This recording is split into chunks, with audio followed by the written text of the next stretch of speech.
The following is a presentation of the Noise Space Network. Find more great podcasts at noisespace.xyz.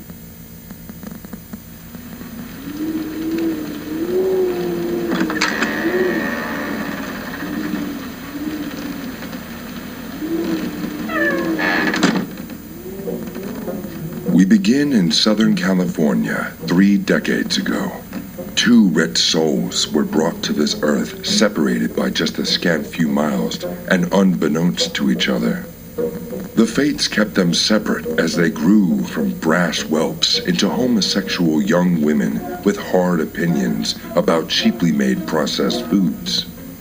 One of them, a black-clad warrior fighting for metals heavy and corn syrups high fructose. The other, a living embodiment of no-calorie soda, literally begging the gods to strike her down where she stands, or at least strike her with a cease and desist order. Now, the world has united these two to clash over their cheap foodstuffs, and we meet them here, the battlefield, where they are destined for eternal combat. Ladies and ghouls, it is my pleasure to welcome you to Jarett Coke and Lilith's House of Snax.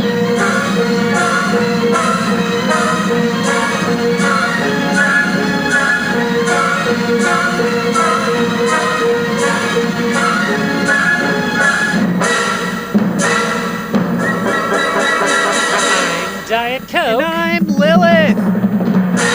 And this is our House of Snax. Sorry, I got sick. You got sick? Sick. And it's one of those, you ever get sick and you're like sick for like a week, and then for like a month afterwards, you're just like, you're not sick anymore, but you're still like stuffed up. You got that lingering cough, as they say. There it is. Speak of the devil. Well, I had some mucus that was stuck, so sure. Great start to our food podcast. Big cough. Doing great. Yeah, I know everybody's like super enticed and happy to think about food now that I've been talking about. Folks, we love mucus, don't we? I'm sorry. All right. We love to hang out with the only thing we next B. I was gonna say the big glob of snot played by T.J. Miller in the other commercials. Well, Antonio Banderas hasn't been like giga canceled, so I'm sticking with my boy, the Nasonex B. Yeah, that's fair. That's fair. You think the Nasonex B and the Jerry Seinfeld B movie ever explored each other's bodies? No, because the Nasonex B is older than 17.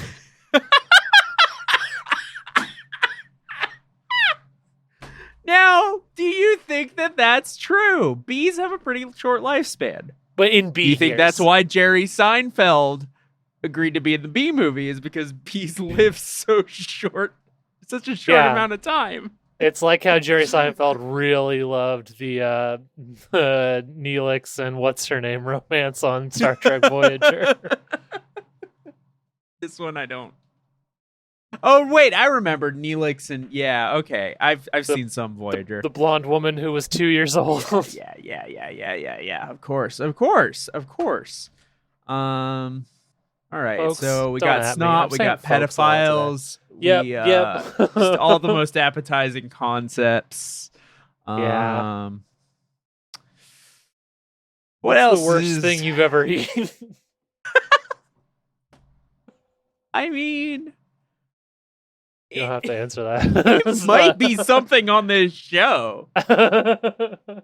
That Sour Patch popcorn was pretty fucking brutal. Sour Patch popcorn's got to be up there. You ever eat a bug as a kid? You ever do that? Not like, I mean, we've talked before about how we would eat bugs in like settings where bugs are being served, but like a worm off the ground. Like accidentally, no, I don't think so. Or like a snail. My dad ate a snail once. Famous family lore. Time my dad ate a snail. I feel like there's maybe some bad stuff that has accidentally ended up in my mouth, but I can't remember any right now. Sure. It's not a court of law, you know. We don't need to. We can just. Do you have any fun stories about that? No, I don't know why I brought it up. Really,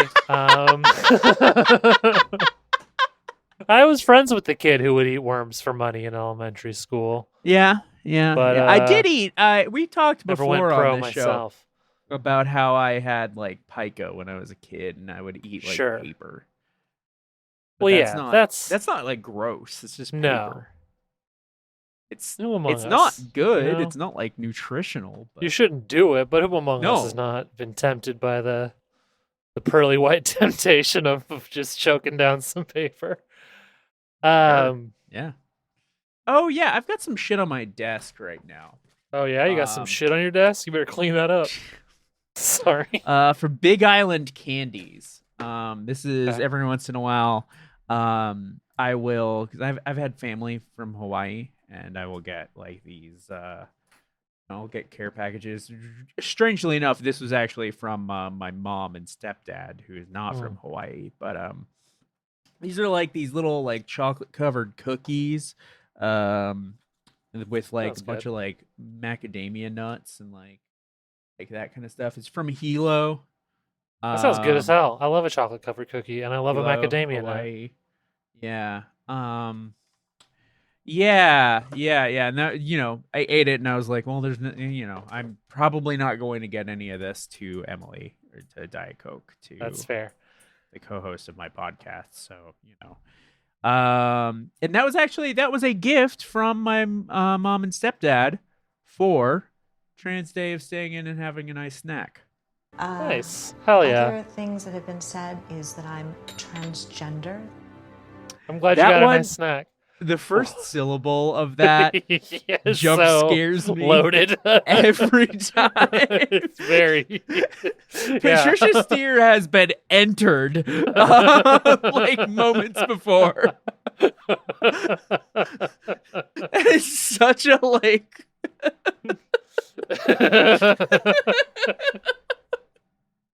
It's got juice. That's why I clipped it. Yeah. That's fine. That's. You had any good snacks recently?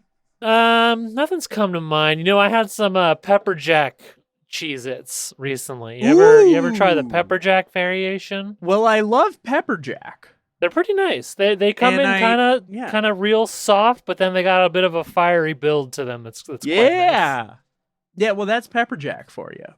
True. Starts soft, sneaks up on you. But hey, that's right. It's a lot of people's style is to start soft and sneak up on you. I cannot believe you've done this to me. I can't believe. Oh, you're talking about some kind of an erection? Could be. I could be. You know what I want to try? Disgusting. What I saw today. What? They had at Daiso. They had a bag of like chipped off pieces of dry ramen that's like meant to be eaten dry as like a chippy snack. Yeah. I was pretty interested in that. Yeah, I mean, you're talking to somebody who used to just like. Do you ever do that where you just like smash up a bag of dry ramen and just kind of chomp on it? I've never done that, but I know a lot of people who have.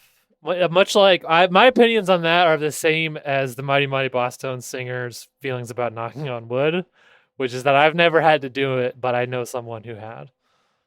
But unlike him, I thought it did seem pretty good. I thought it seemed like pretty tasty. I've been curious. That's why those chips caught my eye. Yeah. I used to just do that at school. It's a loud snack, I'll tell you that. I bet. Yeah. Seems like you're really making yourself known in the cafeteria, crunching on one of those. Yeah. If you don't mind me asking? Yes. Where did you go to elementary school for the most part? Would it have been Texas? Yeah, it would have been Texas. Davis Did y'all Elementary. Were your cafeterias inside or outside? Inside. Like general eating areas, yeah. Casey's general too. Eating area was like massive inside cafeteria. We never ever had a kid eating from elementary all the way through to high school. It was always outside for us. I didn't realize that was unusual until other people brought it up. And of course, this is because in film and television, we always see like the little like food court area that people have. And me exclusively going to school in California, I'm just like, yes, this is realistic to me. This is what it looks like. Right. Because in the United States of gay California, it is never not 70 degrees. And that makes sense there and nowhere else. The first time in my life I ever saw an indoor cafeteria was on the TV show Freaks and Geeks, which did not give in to this California falsity. It was like, no, this show is set in Michigan. Their lunchroom is inside. And here's the thing about an indoor lunchroom. It never doesn't smell crazy. I wouldn't know. I literally this is new information. Think about it. Yeah, now that I'm thinking about it, of course. Hundreds of children and their lunches. Yeah, perhaps that's tough. Prepared at the cafeteria, perhaps brought from home. Yeah. It smells insane in there. Yeah, I bet it does. I've never thought of that.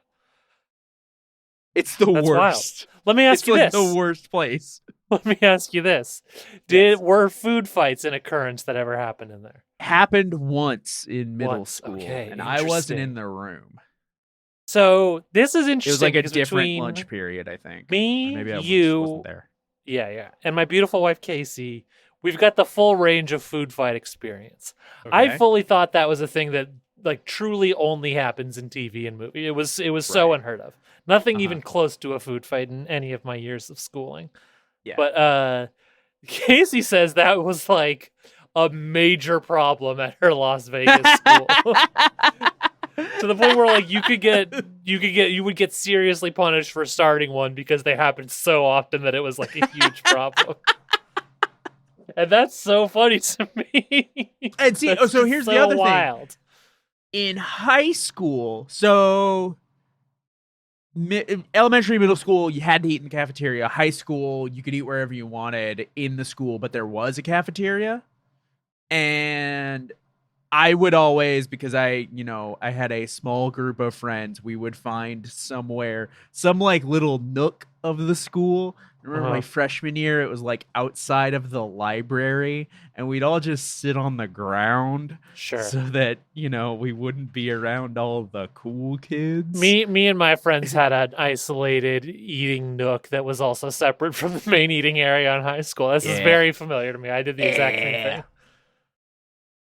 Although it was funny because we had, it was this tree that we would all sit around. This tree with like kind of a cement border that you could like treat like a bench. Yeah. And it was two different groups of outcasts that like we weren't necessarily friends with each other, but we had this kind of understanding that we were both more okay with each other than the rest of the fucking school. And there was one guy who was in both groups. Yeah. No, we had a rock when I moved on from the group that was eating at the library. We had a rock underneath a tree, like big rock that was under a tree. And that was where one time I had started to make friends with a new kid who was from Atlanta, because he was wearing like metal shirts to school. Sure. And then one day, our friend Spencer, who's Jewish, left to go get, something during lunch. And Anthony, the new guy from Atlanta, turns and he looks at the rest of the group and he says, "You guys know I'm not cool with Jews, right?" And we were like, "No, Anthony, we didn't know that. We didn't know that, and we're not cool with you." Yeah, Jesus. That's fucking wild. And it's so like, it's one of those, like, I know obviously anti-Semitism obviously is a big problem and everything like that, but to have it said so casually, like, Jesus fucking Christ, was so fucking wild. I went on to learn that this guy was into a bunch of other unsavory stuff. We do not stand Anthony here at Diet Coke and Lilith's House of Snacks. That guy sucked. Anthony, not welcome at the House of Snacks. I'm just going to say it. I'm going to go out on a limb and say Anthony is not welcome here. Yeah. Wow. Yeah. Anyway, should we hear that snack description? Let's hear that snack description.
Okay, so I've been excited about this snack. Me too. This is the big corporate answer to the small corporate ingenuity.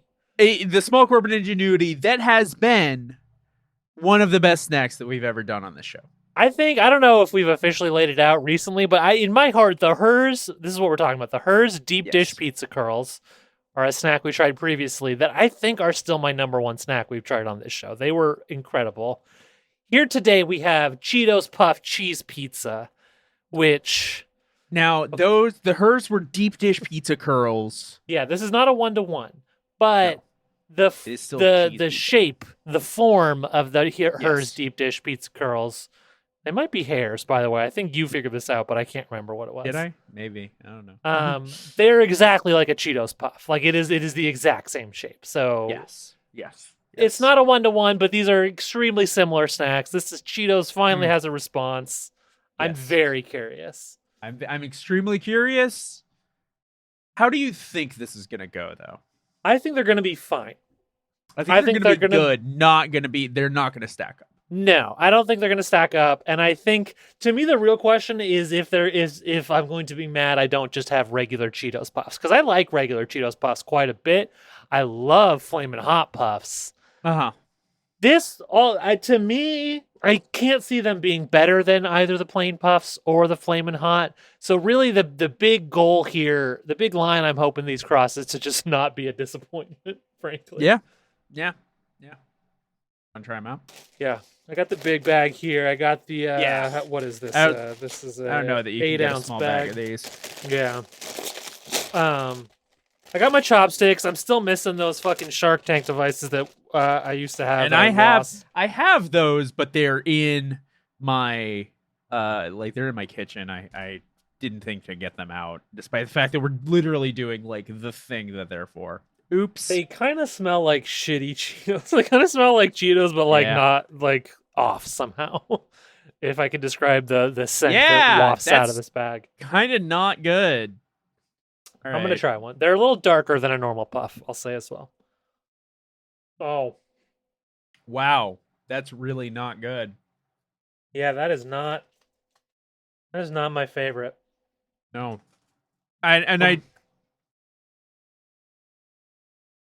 would like a regular Cheetos Puff more than this. Way Absolutely. Because it kind of tastes just like, it's cheese pizza. And what it kind of tastes like to me is a muted, not as strong tasting version of a regular Cheetos Puff, but then with a bad aftertaste. Mm-hmm. And I don't know, that bad aftertaste, I guess, is like the tomato sauce and the seasoning and the crust coming into play. It doesn't taste distinctly like any of those. Like a roller rink or arcade cheese pizza. Yeah, the thing is, I'm not even getting that specific of a taste off of this. To me, it just kind of tastes like... That's what I'm saying, is those are fucking you're bland as fuck. Yeah. It kind of just is a bland, weak cheese flavor. Yep. With a, slightly bitter, almost, dare I say, pukey aftertaste that I am... A little bit. Pretty not in love with, I'm gonna say. Mm-hmm. This just went from Mission Impossible to Mission and Freaking Wasn't the right sound effect, but it did. It did go from Mission Impossible to Mission and Freaking Sanity. Now, do we go right on to ratings? Because this actually means that we get to do... I'm pretty sure we get to do an exciting new segment on this show. Oh, you're right. Yeah.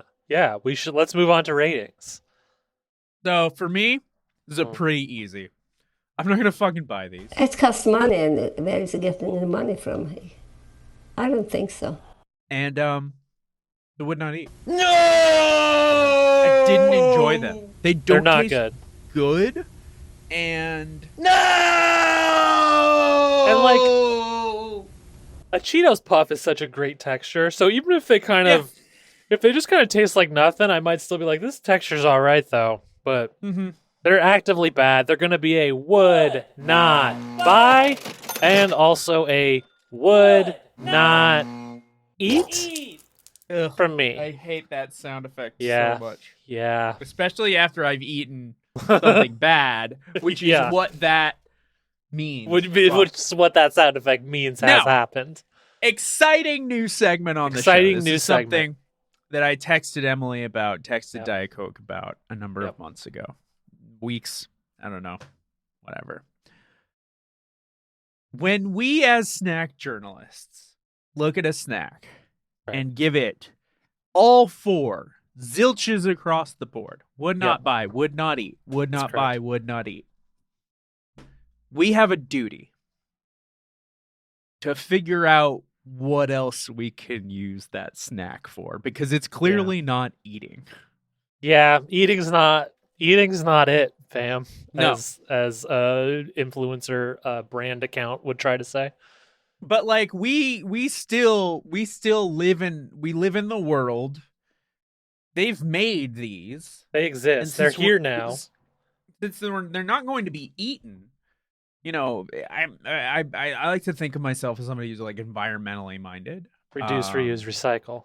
Exactly. Yeah. So then, what do we do? What do we use these Cheetos Puffs, cheese pizza flavored?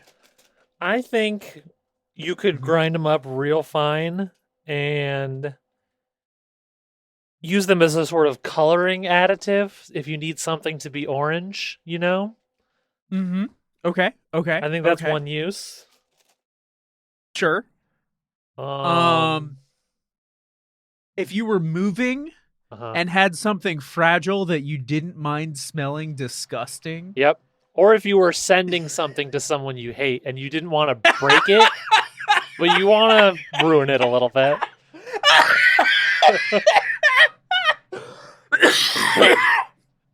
Have the almost transparently thin layer of deniability. Like, no, I thought those were packing peanuts. I guess I fucked up. Those were packing peanuts. It turns out that they were cheese pizza flavored Cheetos curls. Yeah. I got my sense of smell. I got the long COVID. I couldn't tell. I couldn't smell. I thought they were packing peanuts. Yeah. Anyway, sorry about your grandma's ashes. Yeah. If you had someone you really hated, maybe smash these up and cut the ashes with them so that they can kind of spend eternity having commingling, as it were, with the cheese pizza Cheetos that are disgusting. And then I saw a fucking clickbait headline the other day where apparently some like toddler ate their grandma's ashes. Yeah, sure. And I mean, this would only be encouraging that. Yeah. Inducing that to happen. Except that toddlers have shitty taste. So like I don't think a toddler would like turn their nose up at these things. Yeah, no. I mean, maybe if they were hoping for some yummy ashes, then they got a taste of these. Maybe this could be like ashes taste better than fucking Cheetos Puffs. This is cheese like pizza flavored. This is like how they make the Switch cartridges taste bad so that kids will spit them out. You mix this with your relatives' ashes so that your kids don't will spit eat them out. Yeah. Okay. We've come up with several. I think there's a lot of great ways we can implement using this product in day-to-day life. I need to find somebody who I hate who I need to mail something fragile to. Yeah, see, this is why I still smart think to that's keep the an killer enemies app. list. Yeah. All right. Should we? Well, this is great. Hello. Yes. How's it going? It's good. I'm feeling freshly invigorated. Sometimes invigorated, huh? At the end of these episodes where we didn't like the snack, I feel kind of let down, especially because I have a big bag of like a snack I didn't like. Had a snack she didn't like.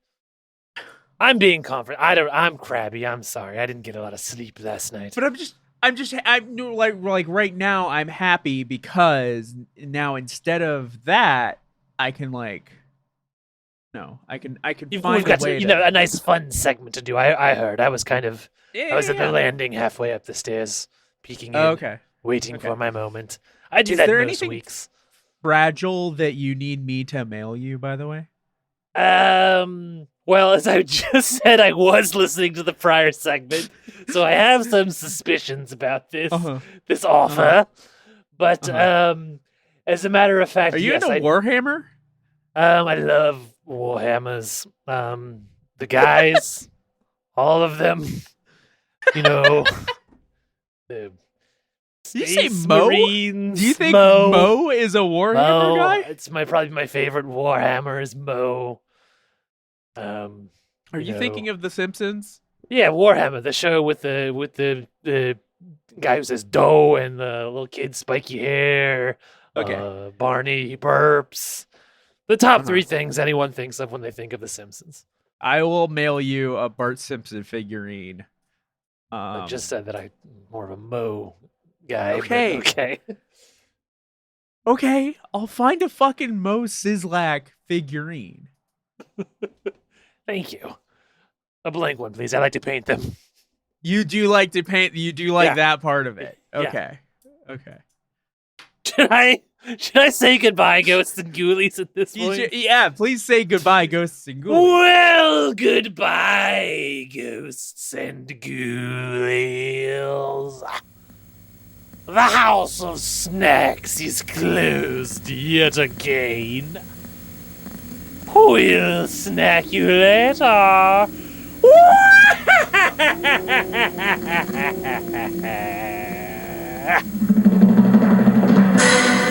For more from the House of Snax, visit patreon.com/House of Snax. That's patreon.com/House of SNAX.